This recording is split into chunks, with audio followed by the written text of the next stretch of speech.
We're beginning Chapter 15, the CIA Derrick Operation of Emerging Viruses, AIDS and Ebola, Nature, Accident, or Intentional. In 1975, following a storm of public outrage over the CIA's involvement in Watergate, the agency was investigated and indicted by several groups. These included the Rockefeller Commission for numerous incidents of wrongdoing, a House review of the CIA's role in the Watergate break-ins, and a Senate inquiry into the illegal storage of biological weapons. Word had leaked from the Army's Secret Operations Division at Fort Detrick that the CIA was still storing supplies of deadly bacteria, viruses, and other toxins, biological weapons for offensive uses, 5 years after drafting and signing of the Geneva Convention Accord by Kissinger and Nixon, respectively. As a result, a select committee to study governmental operations with respect to intelligence activities formed and met at the United States Senate on Tuesday, September 16, 1975, to investigate the matter. Senator Frank Church presided over the meeting. Also present were Senators Tower, Mondale, Huddleston, Morgan, Hart of Colorado, Baker, Goldwater, Mathias, and Schweiker. I obtained and read my copy of the testimony at the Boston Public Library. The chairman opened the meeting by providing an overview of the issue at hand. Chairman Church, the Senate Select Committee on Intelligence Activities opens the public hearings today with an inquiry into a case which directed orders of the President of the United States were evidently disobeyed by employees of the CIA. It is the purpose of this hearing to illuminate the need to make certain in the future that federal law enforcement and intelligence agencies perform their duties in ways which do not infringe on the rights of American citizens. The committee had not held public hearings prior to this time. Because of its concentration on charges that the CIA had been involved in assassination plots directed against certain foreign leaders, because of the serious damage that protracted public hearings on such a subject could do to the United States in relations with foreign governments, the committee chose to conduct these hearings behind closed doors. It is the right of the American people to know what their government has done, the bad as well as the good, and we have every confidence that the country will benefit by a comprehensive disclosure of this grim chapter in our secret history. Today, as a member of the Foreign Relations Committee, I am fully aware of the great value of good intelligence in times of peace. The CIA and the FBI were established to spy on foreign governments and to fend off foreign spies. We must know to what degree they have turned their techniques inward to spy on the American people instead. If such unlawful and improper conduct is not exposed and stopped, it could undermine the very foundation of freedom in our own land. The particular case under examination today involves the illegal possession of deadly biological poisons which were retained within the CIA for 5 years after their destruction was ordered by the President, and for 5 years after the United States had entered into a solemn international commitment not to maintain stocks of these poisons except for very limited research purposes. The main questions before the committee are why the poisons were developed in such quantities in the first place, why the presidential order was disobeyed, and why such a serious act of insubordination could remain undetected for so many years. Testimony of William E. Colby, Director of Central Intelligence, accompanied by Sayers Stevens, Assistant Deputy Director, Science and Technology, CIA, and Mitchell Rogovin, Special Counsel, CIA, emphasis not added. Why is it in all caps then? Colby, Mr. Chairman, The subject today concerns CIA's involvement in the development of bacteriological warfare materials with the Army's biological laboratory at Fort Detrick. The project at Fort Detrick involved the development of bacteriological warfare agents, some lethal, and associated delivery systems suitable for the clandestine use.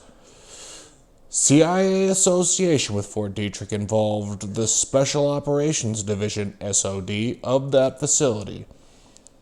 This division was responsible for developing special applications for biological warfare agents and toxins. Its principal customer was the U.S. Army. Its concern with the deployment of both suitable agents and delivery mechanisms for use in paramilitary situations, both standard biological warfare agents and biologically derived toxins were investigated by the division. The CIA relationship with the Special Operations Division was formally established in May 1952. In the laboratory facilities of the Special Operations Division of the Army's Biological Laboratory at Fort Detrick. From its outset, the project was characterized by extreme compartmentalization, or a high degree of secrecy within the CIA itself. Only 2 or 3 agency officers at any time were cleared for access to Fort Detrick activities.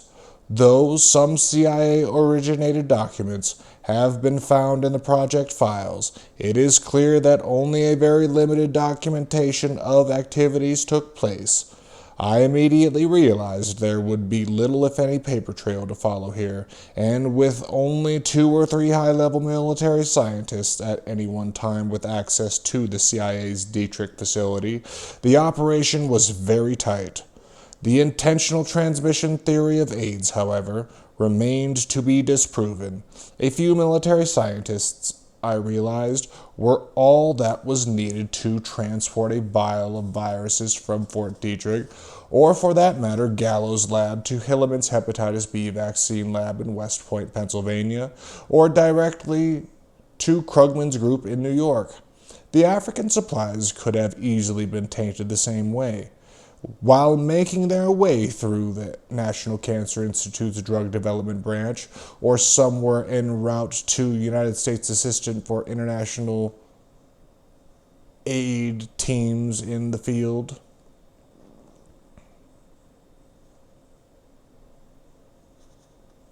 International development, yeah. Okay. Colby, by the late 60s, a variety of biological warfare agents and toxins were maintained by the Special Operations Division for possible agency use. Though specific accounting for each agent on the list is not on hand, Department of Defense records indicate that the materials were, in fact, destroyed in 1970 by Special Operations Division personnel, except for the 11 grams of a substance in small medical bottles labeled shellfish toxin, plus the 11 milligrams of cobra venom, which were found on May 20th of this year.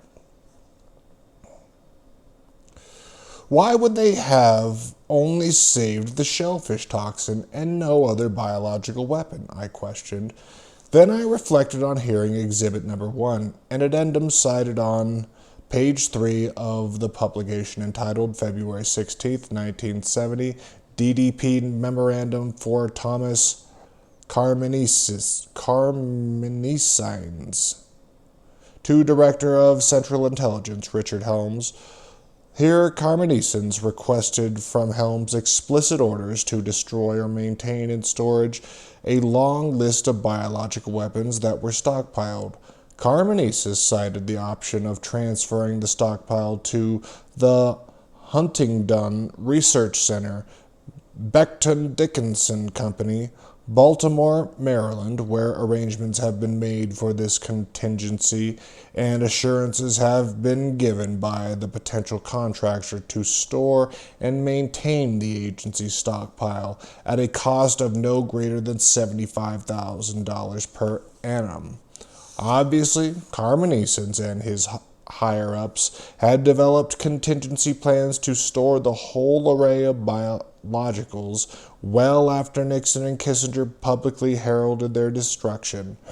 The list included biological toxins, several kinds of deadly bacteria, lethal viruses, including Venezuelan equine encephalomyelitis virus and the smallpox virus, variola. In addition to Exhibit 1, there are two memos from President Nixon reiterating U.S. biological weapons policy following his signing of the Geneva Accord. One stated, "The United States will confirm its military programs for toxins, whether produced by bacteriological or any other biological methods, or by chemical synthesis to research for defensive purposes only, such as to improve techniques for immunization and medical therapy." These are all just a bunch of government document pages. Exhibit 6. Oh, damn it. I don't see the exhibit anywhere, okay. Exhibit 6 was a 1967 memorandum from Chief Technical Services Division, Biological Branch, to Chief Technical Services Division. And the Technical Services Division, or those are the guys that essentially make the James Bond type crazy weapons. And also the poisons, Mr. Gottlieb.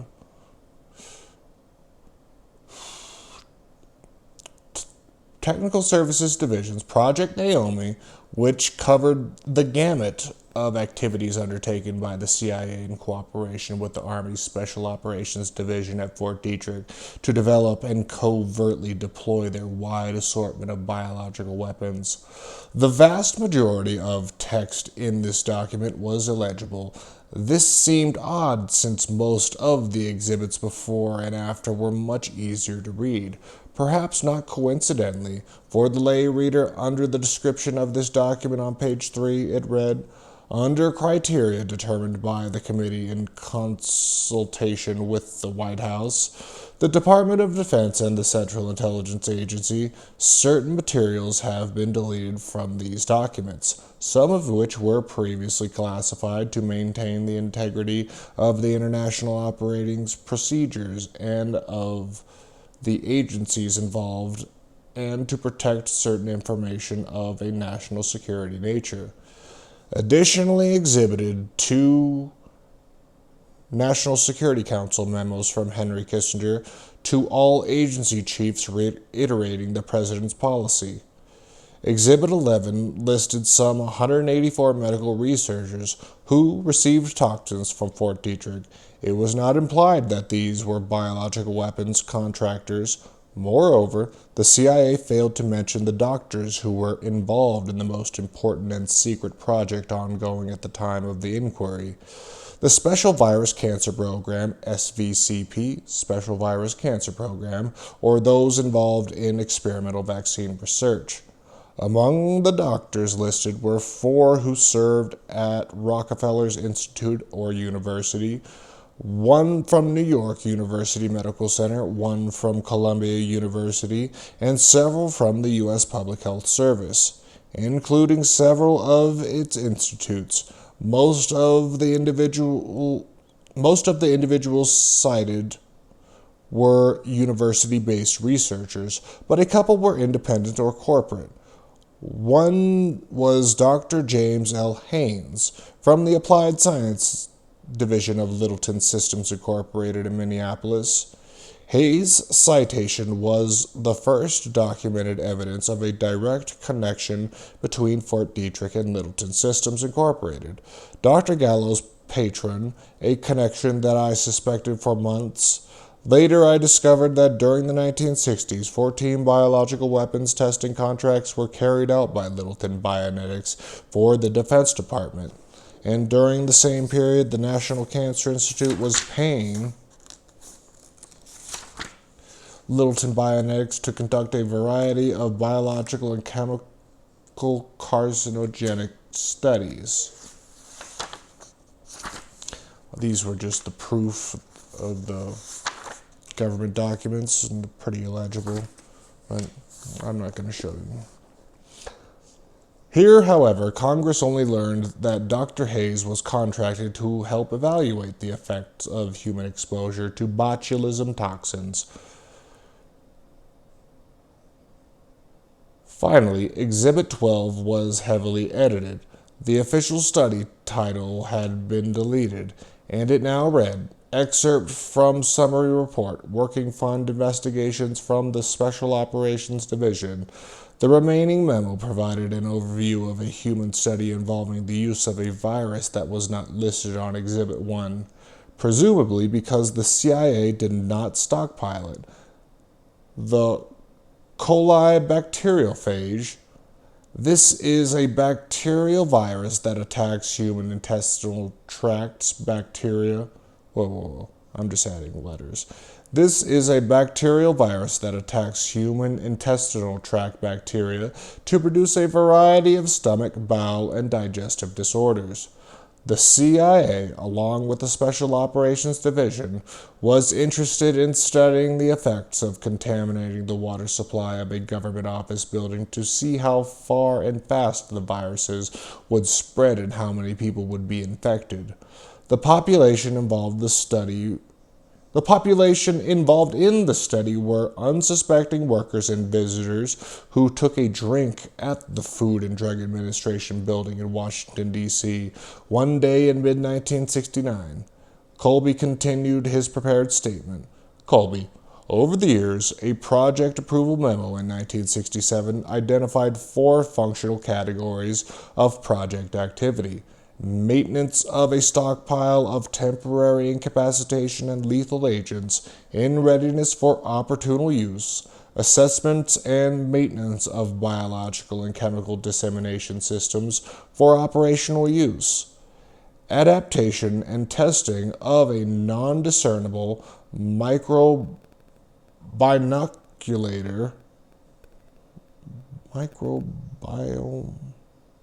Yeah, I think I got that right. A DART device for warfare agents for use with various materials, and to assure that the microbinoculator could be easily detected by later examination of the target, and providing technical support and consultation on request for offensive and defensive biological warfare and chemical warfare. Discussions with Mr. Helms, Director of Central Intelligence, Mr. Carmenesis, the Deputy Director for Plans in 1970, have established that both were aware of the requirement that such materials be disposed of. They recall that clear instructions were given that the CIA stockpile should be destroyed by the Army and that, in accordance with presidential directives, the agency should get out of the biological warfare business. With the discovery of the shellfish toxin this year, a complete inventory of the vault in which it was found was taken. The inventory consisted of a stock of various materials and delivery systems accumulated over the years, including other lethal materials, incapacitants, narcotics, hallucinogenic drugs, irritants and riot control agents, herbicides, animal control materials, and many common chemicals.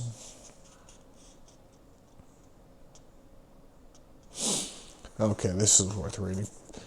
Figure 15.4. Selected references from Exhibit 11, persons who received toxins from Fort Detrick. Dr. William H. Beers, Rockefeller University, New York. Mr. Thomas Burton, Department of Health, Education and Welfare, Food and Drug Administration, Los Angeles, California. Dr. Ezra Caspin, Food and Drug Administration, U.S. Public Health Service, Washington, D.C. Dr. M. Dickey, Deputy of National Health and Welfare, Food and Drug Directorate, Tunis Pasture, Ottawa, Ontario, Canada. Dr. V.R. Dowell, National Communicable Disease Center, CDC, Atlanta, Georgia. Dr. Gary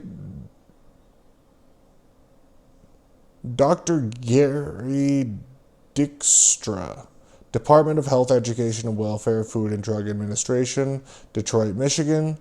Dr. Arthur Eberstein, New York University Medical Center Institute of Physical Medicine, New York. Dr. H.E. Hall, Robert A. Taft Sanitary Engineering Center, U.S. Public Health Service, Cincinnati, Ohio. Dr. William K. Harrell, Chief Microbiological Reagents Unit, Communicable Disease Center, Atlanta, Georgia.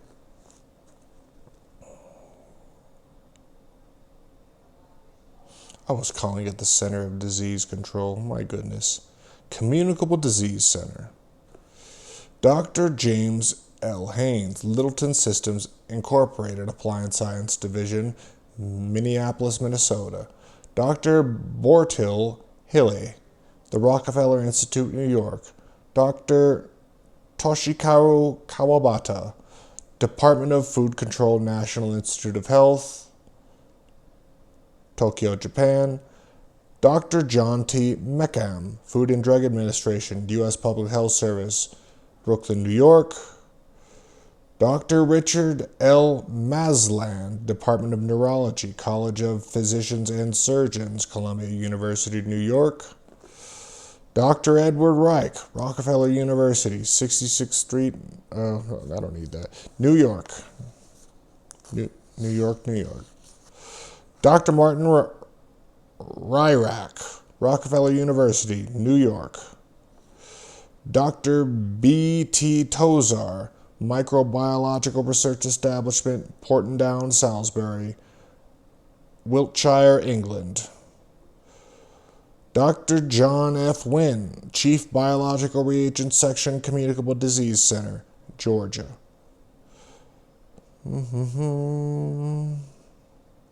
Types of biological weapons. Okay.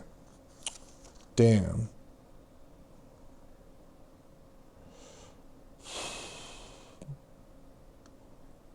All these guys received either a botulinum toxin, a shellfish poison, or a staph ENT and AB.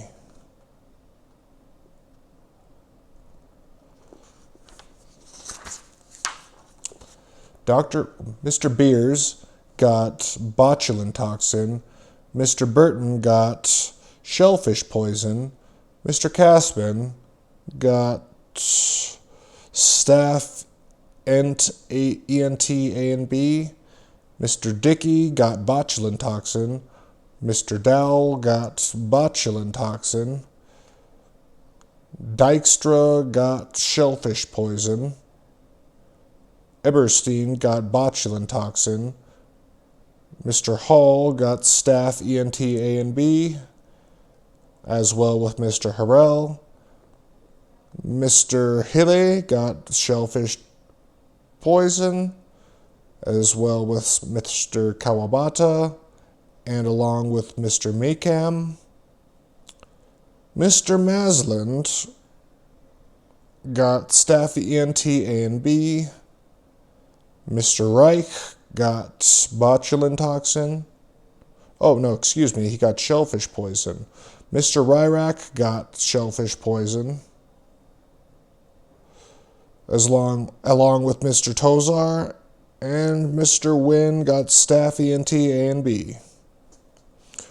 Source: hearings before the Select Committee to study governmental operations with respect to intelligence activities of the United States Senate 94th Congress, First Season, Volume 1, Unauthorized Storage of Toxic Agents, Intelligence Activities, Senate Resolution 21, Washington, D.C., U.S. Government Printing Office, September 16th, 17th, and 18th, 1975, page 216 through 239. The small size of the vault was about 8 to 10 feet, and the few shelves limit the extent of the stockpile. The materials are, for the most part, the residue of a number of different CIA programs. Many different materials were obtained and stored for provisions to contractors who did the actual scientific research involved. These involved CIA's efforts to keep a close watch on emerging technology, in this case pharmaceutical technology, to ensure that we did not encounter an unanticipated threat from hostile intelligence services with which we could not contend, emphasis added. With that, Colby entered his remarks and passed out copies on his prepared statement. Pharmaceutical technology, I questioned. Reorganizing the emerging technology at the time was cancer-causing immunosuppressive viruses. Colby might have mentioned the $10 million Department of Defense appropriation in 1970 for 5 additional years of mutant virus research. He could have, at least, shared his opinion regarding Exhibit 12 as it discussed the delivery of a virus into the study population as early as 1967, or regarding the outcome of contingency storage plans for the deadly viruses on Carmenesis's inventory list. Instead, he left it up to the committee to gather the hidden intelligence. The chairman thanked Colby and then opened the hearing to questions from committee members. Mr. Schwartz went first. He suggested that the CIA held lethal biologicals other than shellfish toxin, and questioned why the CIA would directly violate an order from the president. Schwartz, you agree, do you not, that the retention of shellfish toxin and probably certain other materials violated that order? Colby, I think it was in a quantity which certainly is excessive for research purposes.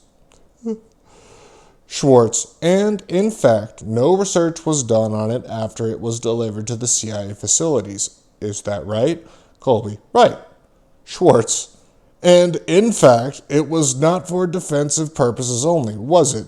Colby, no, I do not think you could say it.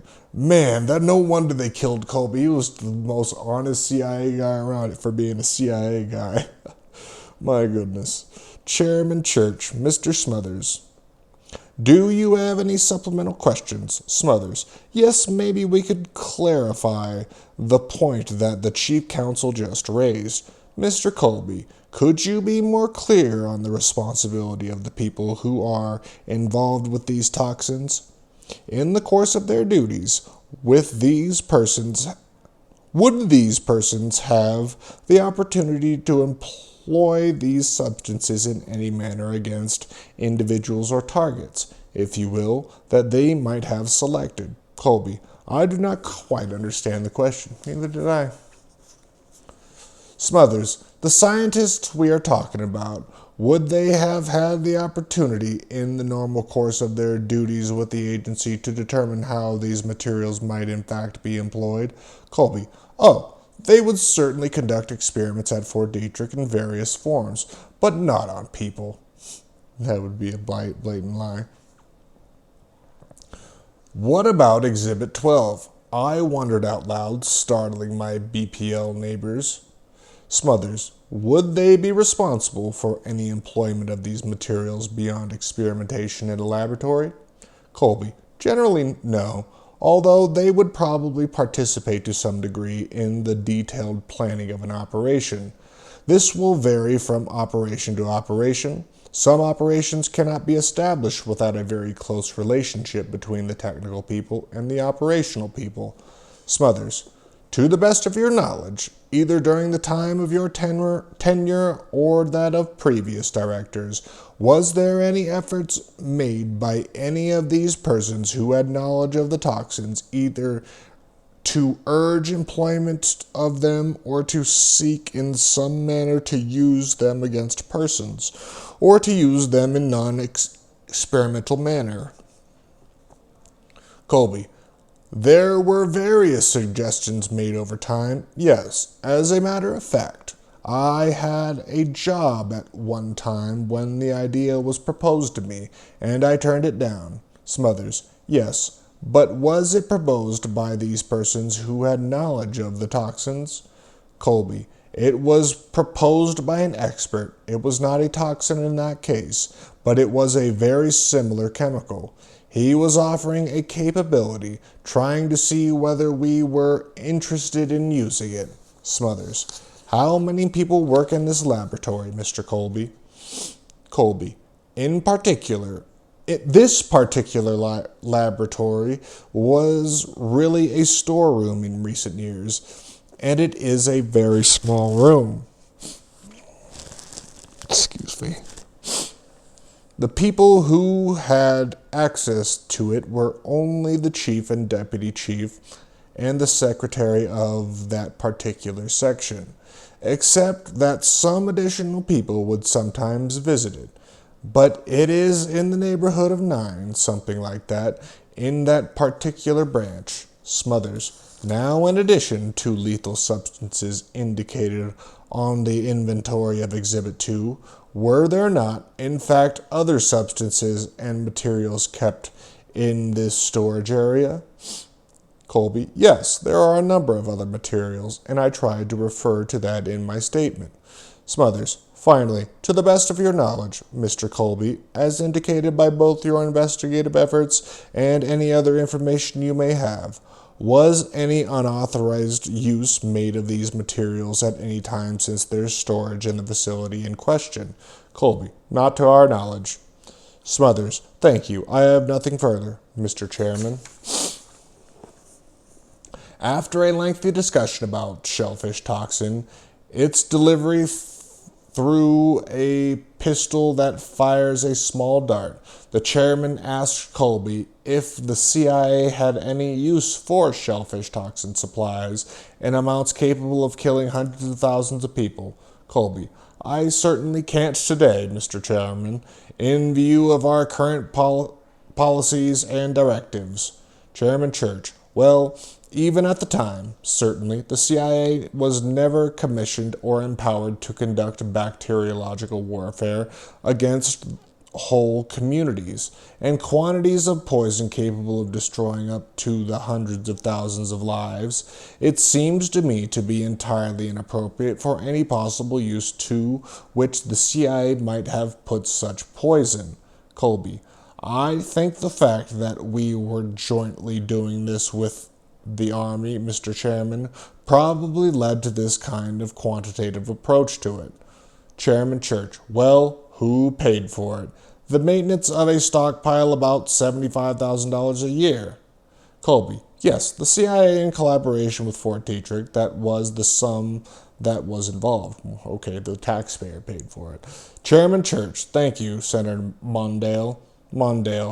Mr. Colby, in your opening statement, you observed that the agency which you head must operate in a secret environment. I think most of us would accept that fundamental concession and serious concessions in a society which is based upon the theory that the American people must know what is going on. But what troubles me is that this record seems to disclose an additional concession, namely the lack of accountability, so that we not only have a secret agency, but we have an agency about which there is some question as to its accountability to the authority of the President or to the authority of the National Security Council. The record seems to disclose that there is no presidential nor National Security Council order in the first place directing the CIA to establish this program at all. But in 1969, Kissinger ordered Layers to file a report on America's biological weapons capabilities. Thus, he had to know about their inventory research and ongoing projects. Next, MacArthur, Laird's deputy director of the Department of Defense, asked Congress for $10 million to develop and test AIDS-like viruses, acquired immune deficiency syndrome-like viruses. As the director of the National Security Council staff, Kissinger surely knew what the CIA was up to. Mondale. Second, there appears to be no report by the CIA to higher authority of the existence of these toxins or bacteriological weapons. Third, there seems to be no evidence that those in charge of the CIA inquired of subordinates as to the existence of toxins or bacteriological weapons, or that the following... Third, there seems to be no evidence that those in charge of the CIA inquired of subordinates as to the existence of toxins or bacteriological weapons, or that following the presidential order decreeing destruction of such toxins, that any formal order went forth within the CIA to require their destruction. In short, the record is a mess, and we may never know just exactly what happened. Does it bother you that this kind of record could be available to us and should exist in something as serious as this? Colby: It certainly does, Senator Mondale, and I think we have taken some steps to try to overcome the problem. The theory of the intelligence operations in the 50s, and that gradually has changed. But at that time, clearly those matters were not made in a great deal of record. There was some severe compartmentation of sensitive matter things of this nature. This then reduced the amount of record keeping, the amount of involvement or other people in sensitive activities, and you reduced it down to a very small group who knew anything about it. I think this then explains the difficulty today of reconstructing some of these matters. Mondale: But it also apparently created situations where the agency or someone in the agency pursued a course which violated a fundamental order of the President of the United States and the spirit of a solemn international convention against biological and toxic warfare. Colby: There is no question about it that a middle-grade officer made a decision that was wrong. Middle-grade officer, I questioned. Mondale: The trouble is, we have seen this same phenomena with respect to other matters that are not before us today, where if something happened, people at the top did not know about it, or claimed they knew about it and said it shouldn't happen. Then someone lowered it, claiming higher authority, not knowing who, no documentation. So, as we seek to reach the issue of accountability in a secret agency, we are left repeatedly with a record which is utterly beyond understanding, and I wonder if that does not go to questions of management and control and presidential authority in a profound way, as this record discloses. Colby: I think it goes to a question of the cultural pattern of intelligence activities and the traditions, the old traditions of how they were conducted, and those are being changed in America, and I, for one, am glad they are. Chairman Church: Thank you. Senator Mondale. Senator Baker: Baker: Mr. Colby, it is clear to me that the evidence at hand that somebody authorized the formulation, the development, and the retention of these toxic materials. Can you tell me who did it? Colby: The development, research, and development, I think, was begun in the 60s, the early 60s. I cannot tell you specifically who authorized it. Baker: Is there a record that would tell us who did it? Colby: The records are very incomplete, as you know, sir. Baker: Why are they incomplete? Colby: Some of them apparently have been destroyed. No accountability anytime they destroy shit, huh? Baker: Do you know who destroyed them? Colby: I do. I have a report that one set was destroyed by the chief of the division in question before his retirement. Baker: Is that Mr. Cindy Gottlieb? Colby: Yes. Baker: What was his title at the time? Colby: He was chief of the Technical Services Division. Baker: Have you interviewed Mr. Gottlieb? Colby: I have not. Baker: Has anyone at the agency interviewed Mr. Gottlieb as to why these records were destroyed? Colby: There is a memorandum in the agency between the director and Mr. Gottlieb at that time. I sent him a note. Baker: What does that mean? Does that mean yes, they have, or they haven't?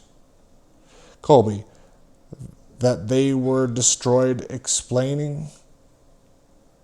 Baker, what I am asking you is, do you know, has anyone in the agency interviewed Gottlieb as to why the material was destroyed? Colby, we have had one contact with Mr. Gottlieb in recent days. We have pretty much. Baker, is it true that Gottlieb was at the agency at Langley just a few days ago, going through his record and other material out there? Colby, he was. Baker, and did somebody at the time say what was it you destroyed, Cindy, and how come you did it? Colby, Senator, we have taken the position with this committee, as we have with the other committees and the Rockefeller Commission, that we would not go outside the current employees of the agency to try to run down these stories. But they're the CIA. That's what they do. Baker, do you know what documents were destroyed? Colby, we are unsure as to the total. We do not have an inventory on it. Baker, do you think they might have said who authorized the formulation of the retention of this stuff? Do you have any reason to think it might or might not contain that information? Colby, in this case, I doubt it would have very much, because this case, from the evidence we have at hand. Baker, does it say anything or have any reason to indicate that it might say how, if at all, this material was used in an aggressive way against someone to kill someone? Colby, well, there may well be some of that in the material. Baker, when was the demonstration destroyed? Colby, 1973. Baker, did it not happen to be destroyed at the same time as these Watergate tapes that the CIA destroyed? Colby, in 1972. Baker, in 1972. When in 1972? Colby, November, I believe it was. Baker, in November of 1972. Do you have any idea what volume of records were destroyed? Colby, I do not. Baker, may I ask you only this further question? Then in general, Mr. Colby, have you heard of the doctrine of plausible deniability? Colby, yes, and I have rejected it now, Senator. I say we cannot depend upon that anymore. Previously, if the United States could deny something and not be clearly demonstrated as having said something falsely, then the United States could do so. Baker, in the case of assassination, in the case of any other, of domestic surveillance, in the case of the formulation of poisons under that previous rationale, would the doctrine of plausible deniability have led to the agency to destroy records, to conceal evidence, or to compartmentalize to the point that it would be that a committee such as this latter would have been unable to establish what really happened? Colby, I think that's plausible deniable. I think the plausible denial concept was used in the sense of international diplomatic relations that our country. Baker, and you saying by that it would not have applied to the formulation of toxic materials? Colby, I would not say it did not have anything to do with it at all, but I think that the basic rationale for the doctrine was plausible denial, was our nation could deny something and not be tagged with it. Baker, is that the sort of thing that would prevent us from finding records of responsibility and casual connection to this manner of the formulation and retention or the failure to destroy toxic materials? Colby, the effect of it would. Baker, thank you, Mr. Chairman. Chairman Church, thank you, Senator Baker. Senator Huddleston, Mr. Colby, I would like to refer you to a memorandum, Exhibit 1, that was proposed to have been prepared by Thomas H. Carmenesis.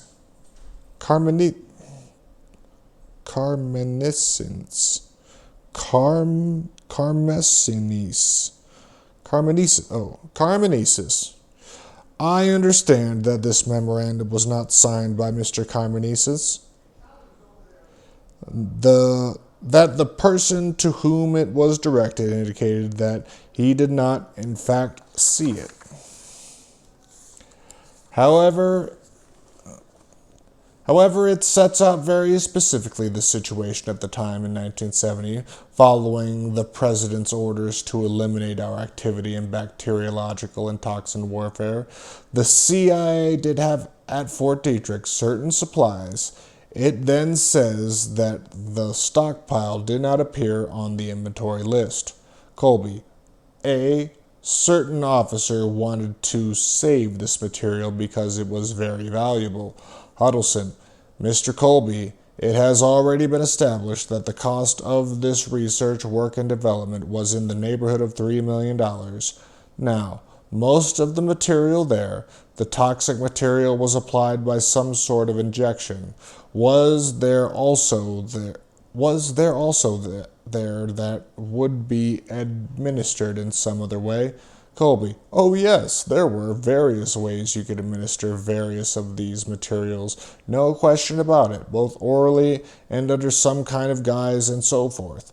Huddleston, and what devices were prepared for that kind of administration? Colby, it was really rather the development, to see what the effect of putting the particular material into another substance, what chemical reactions and suitabilities were. Like putting viruses into vaccines and seeing if they were stable enough to spread plagues, I wondered. Huddleston, now the inventory for the first set of materials that were held at Fort Detrick included an agent that, I presume, was designed to induce tuberculosis. Is that correct? Colby, yes, there is that capability. Huddleston, what application could be made of that particular agent? Colby, it is obviously to induce tuberculosis in a subject that you want to induce it in. Huddleston, for what purpose? Colby, we know of no application ever being done with it, but the idea of giving someone this particular disease is obviously the thought process behind this. Considering that resurgent tuberculosis epidemic associated with AIDS-related immunosuppression, I wondered whether CIA scientists had entertained this result also. Huddleston, you mentioned earlier in your testimony that the primary purpose for collecting this material was to induce a temporary situation to prevent harm? Colby, that certainly does not apply to lethal agents. Huddleston, I would not think it did. Colby, no. Huddleston, what about the tuberculosis, which we are trying to eradicate in Kentucky? It affects cattle. What was also on the inventory was what was the purpose of that? Colby, I think we were talking about an experiment. We were talking about what its capabilities were, what the reactions were, and so forth. I do not think anyone had gone down the trail to a particular use, a particular purpose there. They were dealing as scientists with the different materials available to them. Huddleston, was this at the direction of the CIA to develop this, or for scientists just looking around trying to find out? Colby, these were CIA officers who were responsible for keeping up with the state of the art in various kinds of technical and pharmaceutical areas to see what applications might be appropriate for intelligence-related purposes. Clearly, then, some of the scientists with access to Fort Detrick actually worked for the CIA. A part of me did not want to believe that health professionals who had taken the Hippocratic Oath would work for an agency that covertly killed people. Yet here was the possibility that some scientist like Gallo, with CIA and Special Operations Division clearance, could have easily walked in, accessed the merchandise, and done whatever his or her little heart desired with it. Huddleston, thank you. I believe my time's expired, Mr. Chairman. Chairman Church, thank you, Senator Huddleston. Senator Goldwater, thank you, Mr. Chairman. I have only one question. Mr. Colby, have other countries developed bacteriological warfare ability? Colby, certainly, Senator. That is one aspect of bacteriological warfare that the President's directive in 1969 and 1970 tells the CIA to continue, and that is to follow the activities of other nations. Goldwater, but you are now prevented from... Colby, no, we can follow the foreign ones. That's no problem. Goldwater, you can follow them, but can you do anything to offset them? Colby, I think that the defensive against those possible things is a matter for the Department of Defense. Goldwater, do you feel you're safe in that field? Colby, I think in operation with the Defense Department... I must be dyslexic. I think in cooperation with the... I think in cooperation with the Department of Defense and advancing the Department of Defense of foreign developments in this area, we are giving them the basis for developing such defense efforts as we need them. Goldwater, thank you. That is all I have, Mr. Chairman. Talk about kid gloves. Chairman Church, thank you. Senator Goldwater, Senator Mathias.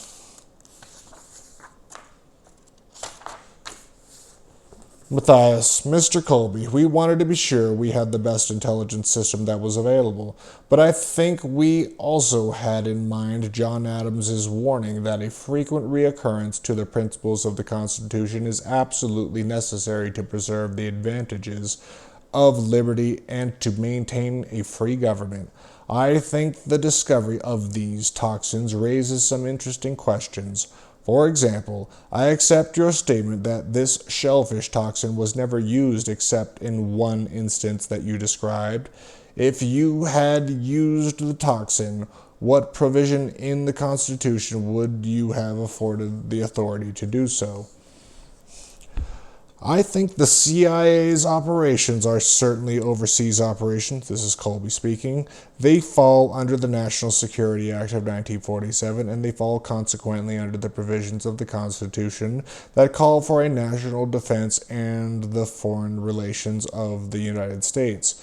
Mathias, the use of a toxin of this sort is, of course, the use of force. Colby, it is a weapon, yes. Mathias, and so it seems to me that the discovery of this toxin raises very fundamental questions about the relationship of covert activities of any intelligence agencies, be it the CIA, the FBI, or others, with the constitutional process on which this government is conducted. Let me say this imposes responsibilities on the Congress that I do not think have always been discharged very well. I can recall members of Congress who recoiled from the responsibility of knowing what was happening, members of Congress who said, "Don't tell me, I don't want to know." I think that is an indictment of the Congress, just as severe an indictment as those labeled against any of the intelligence agencies. Colby, I would not call it an indictment of the Congress, Senator. I think it rather reflected the general atmosphere, political atmosphere toward intelligence that was the traditional approach, and I think we Americans are changing that. This act is an example of that change, as is this committee. Chairman Church, I must say, Senator Mathias, I agree fully. We have been victimized by excessive secrecy, not only with respect to intelligence activities, but also excessive secrecy has created this kind of mischief within the executive branch. Church obviously meant the Nixon White House and the National Security Council under Kissinger. Chairman Church, our next senator is Senator Hart. Hart, thank you, Mr. Chairman. Mr. Colby, can you absolutely be sure that there are not in other vaults any poisons in this town or in this country or in our possession in some part of the world? Colby, I cannot absolutely be sure, no, Senator. We obviously are conducting such investigations and releasing such orders as possible, but I cannot be absolutely sure that some officer somewhere had not requested something. Hart, could you concisely as possible state for the committee your understanding of the practice of compartmentation? Colby, well, the compartmentation process is merely the strict application of the need-to-know principle. If an employee in the intelligence business needs to know something in order to do his job, then he has the right to the information. But if he does not need to know that particular information, he does not have a right to the information. And if the information is one which is required for large numbers of employees, then large numbers of employees will be allowed to know it. If the particular activity is a very sensitive matter and only a very few employees need to know it, then it will be known to only a very few employees. We make a particular effort to keep the identities of our sources and some of our more complicated technical systems restricted very sharply to the people who actually need to work on them, and many of the rest of the people in the agency know nothing about them. Thus, the intentional transmission of HIV into vaccines could have happened, and only a single technical person and one or two program directors might have known about it. Hart, Mr. Colby, one brief line of inquiry in connection with the case under study. Are you familiar with a reported series of so-called vulnerability studies that were conducted probably sometime in the 60s in connection with this program of toxic weapons and so forth?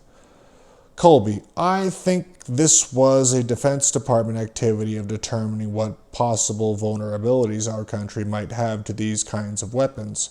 Hart, to your knowledge, were CIA personnel involved in this? Colby, CIA was aware of some of them because they were conducted with Fort Detrick, and sometimes there are lessons to be learned from it that were picked up. Hart, but to your knowledge, your employees did not participate? Colby, they reported on the activities to us, but it was my impression that they did not actually participate in the experiment itself. Hart, and you are familiar with the fact that one of these experiments was conducted in the Food and Drug Administration here in Washington? Colby, I am aware of a report to that effect. Yes, sir.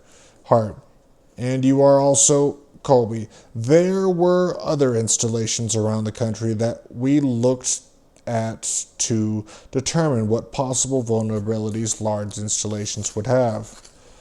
Hart, major urban subway systems and so forth. Colby, yes. Hart, did any of these studies in any way jeopardize human life and safety?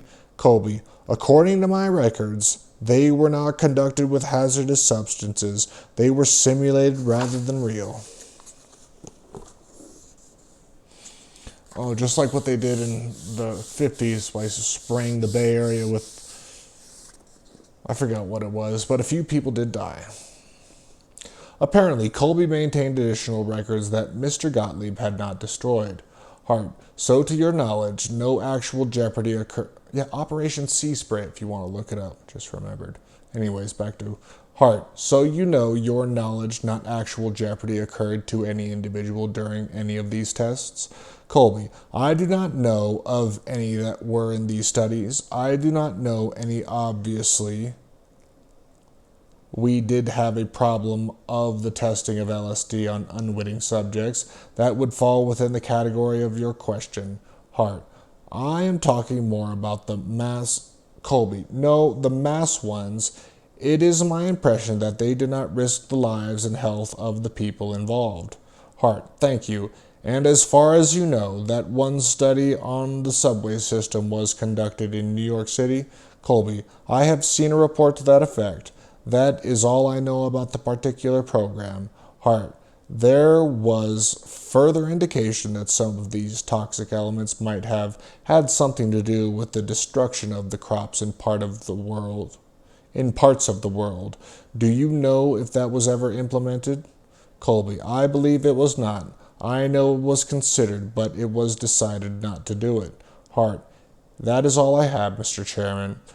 As the hearing progressed, Senator Schweiker determined that the CIA stockpile came from somebody at the Army who decided they were going to slip their supply to the CIA.